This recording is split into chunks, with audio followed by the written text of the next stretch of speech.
Hello everyone, in this video we will learn how to prevent duplicate entries in Excel using the data validation. So let's start this in my Excel, and here you can see in this Excel I entered 1 to 7 number.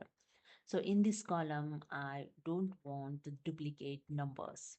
For that, simply select the entire column. So I select here A entire column. Okay.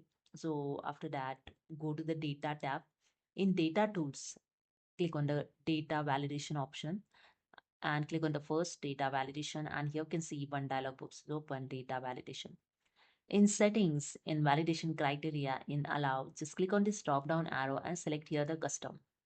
Okay, and enter here the count if formula. Okay, so I just enter the is equal to count if. Okay, count if. Okay, in brackets select the entire column. So I select here the entire column. Okay, then press the F4 to lock this range. Okay, then use the comma. Okay, then select the A1, the first cell of the column, bracket closed is equal to 1.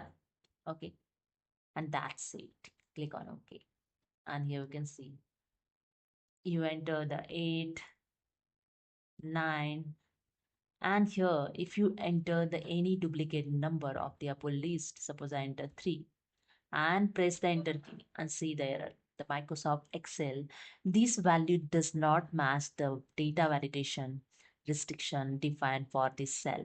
Okay. So you can't enter the any duplicate value. So you can change this error message also. Okay.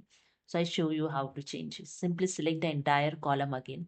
Again, go to the data tab. In data tools, click on the data validations. And here in data validation dialog box, you can see the third tab is error alert. Okay, you can create here the own error alert. So I enter here the error in title. Okay, and in error message I enter here the duplicate entries. Okay, entries or value, you can enter anything here, values. Okay, so I just enter and click on OK.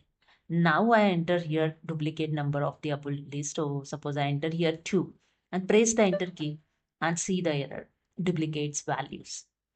So this is the way you can set the error message also in the data validation. Okay. So hope you understood how to prevent the duplicate entries by using the data validation in Excel. So if you like this video, please subscribe. Thank you so much.